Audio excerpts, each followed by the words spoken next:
Hi, Carefree Cooks everywhere. It's Chef Todd. I'm so glad we have an opportunity to get together again today because this week the season changed.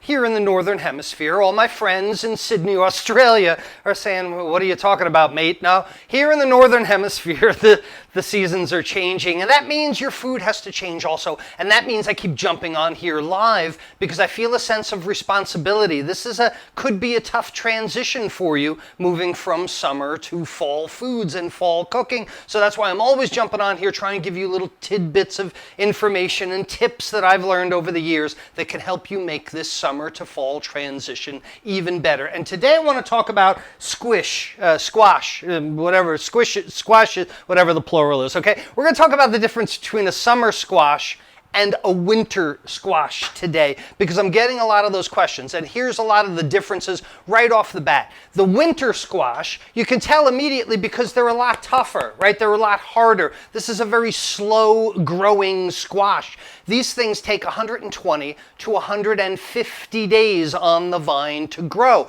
Much tougher skin. Now, this is really good because way back when in whatever pioneer times or something, this thing would last throughout the winter. This does not decay because of its hard skin, a good winter squash. Now, technically it's called a winter squash. To me, it's a fall squash because it always starts being available in fall. I don't wait until December to buy this. And I'll give you a few examples here because before I got ready for this, I went to my local downtown BaltiMohr grocery store and I picked the squash I could. This is not from the farmer's market, okay? Do you see those green stripes on there? Not the ripest squash. When I look at the end, this is very dry. This was picked, sawed off the vine a long time ago. So a tip on how to pick them. They should be bright color. They should be very hard of skin and as least dried out at the stem as you possibly could. This is the difference between a summer squash. And the summer squash are a lot quicker growing.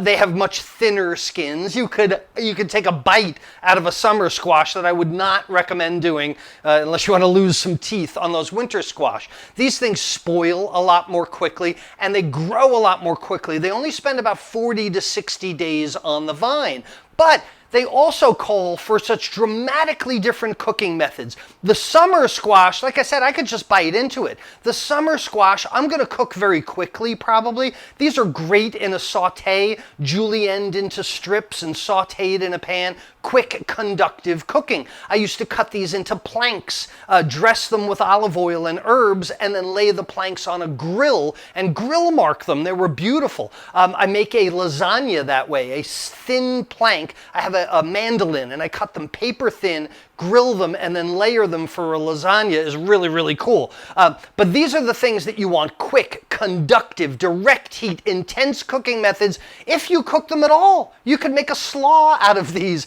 You could make a salad out of them. It's very easy. I would not recommend making a salad out of an uncooked butternut squash, nor can you cut these into julienne very easily. The cooking methods are directly the opposite. This is not something to saute. This is not something to grill. This is something to stew. This is something to braise. This is something to roast, smoke, even steam or simmer. The methods that are longer, lower, slower, the methods that tenderize. Grilling doesn't tenderize anything. So when the seasons start to change, it's amazing how your cooking methods have got to change, but also your knife skills have got to change just a little bit also, because summertime, we're using these, right? Oh, we're capping strawberries, we're cooking with berries, we're getting eyes out of potatoes. These are our small paring knives. They're generally associated with summer. And then we get later summer and you get the cantaloupe and you get the honeydew, and we take out our serrated slicing knives. And I've shown you in my Burn Your Recipes DVD series how we go in a circular motion with a serrated slicing knife, because the skin on a honeydew or a cantaloupe isn't nearly as hard as the skin on a pumpkin, an acorn squash, a spaghetti squash, a carnival squash, a butternut squash. So really what I'm looking for when I deal with my winter squashes, my fall squash, is leverage, So let's go down here to the cutting board. Go to the camera back here. Let me show you what I'm talking about. I've got what was left on the cutting board of my two chef knives, all right? Now, certainly I could take a paring knife to a summer squash and hack at it. It's really not the right way to do it. And there are two different things that I generally do to a summer squash. First of all, I will take Esmeralda from Spain, correct grip on my knife, tip fulcrum method. I'll cut one side off and then the other side. Then I may cut the squash in half. Now, this is a personal issue. These seeds here, a lot of people don't like those seeds at all. A lot of people leave the seeds in there. To me, if I'm going to julienne them, they give it bad texture. So I'll take a spoon and just kind of scrape all those seeds out, all right, with a spoon.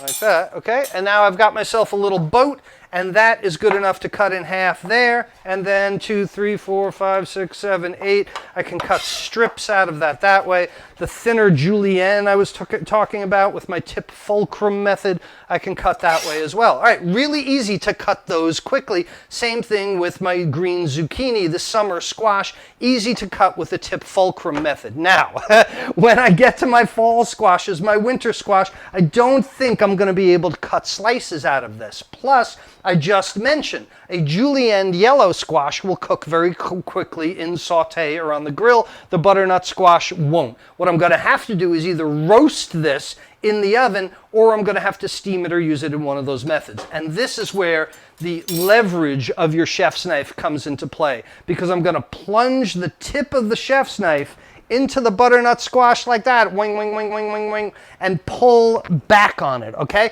Notice my hands are way out of the way. People try and cut these squash, and it's the easiest way that your knife slips and you cut your hand. Put your knife in here, even if this was a pumpkin or it was a carnival squash, acorn squash, and then pull the knife downward like that. I can turn this around, same thing, set my knife right where I did the other, and then downward in a leverage. That's the safest way to cut these really hard squash. Then, when I get it in half, the best thing to do is have a portion scoop. Ice cream scoop, and scoop out all the seeds. All right. So then when I go to my cooking methods for it, this one can go right in the oven probably. Dry, convective cooking, roast it for a while. This one I could steam certainly as well.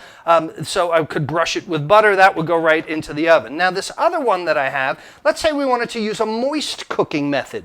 Well, I certainly don't want to cut it up into cubes and steam it or poach it with the skin on. I want to be able to get that skin off. Now, using your chef's knife this way has a tendency to have the knife slip on you. It's very difficult to get this skin off.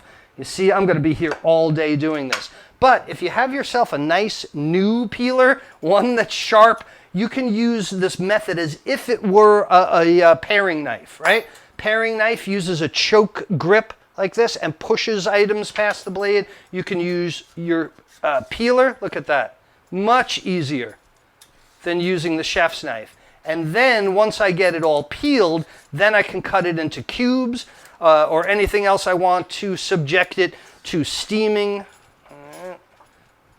Show you if I go like that, then I might cut it into rounds that way. Remember, consistency of cut is consistency of cook. So those might be poached in chicken broth. They might be steamed in good flavorful vegetable broth, anything like that. That's the whole idea, that if you want to shift your cooking from summer to fall, well, you start to realize that the ingredients change. You realize that the cooking methods change, and if the ingredients change, then your knife skills have to change as well, because no matter how cold or how warm it is right now where you are outside, it is fall. Check the calendar in the Northern Hemisphere, and that means it's time to start cooking more of these great fall foods, more of the squash that really give you so many health benefits. We start cooking squash. Think about it. Our soups get thicker. Our gravies get darker. We start cooking heartier grains, crunchier rices, you know? Those are the changes that you can make for your fall cooking, and that's exactly what I'm going to take you through step by step in my latest new program that I just introduced on Tuesday. It's Fall Cooking is Cozy, and when you go to webcookingclasses.com/fall fall. You can see what the cooking, Fall Cooking is Cozy program is all about. It's only available for a single introductory week right now. It's a special introduction, and the discount ends Monday at midnight. So go to webcookingclasses.com/fall and see what I'm talking about lately. We'll catch up with more cooking tips. I'll probably have some time on Saturday. We can get together again. Until then, it's Chef Todd Mohr reminding you that there's a method even to your fall cooking success. See you soon.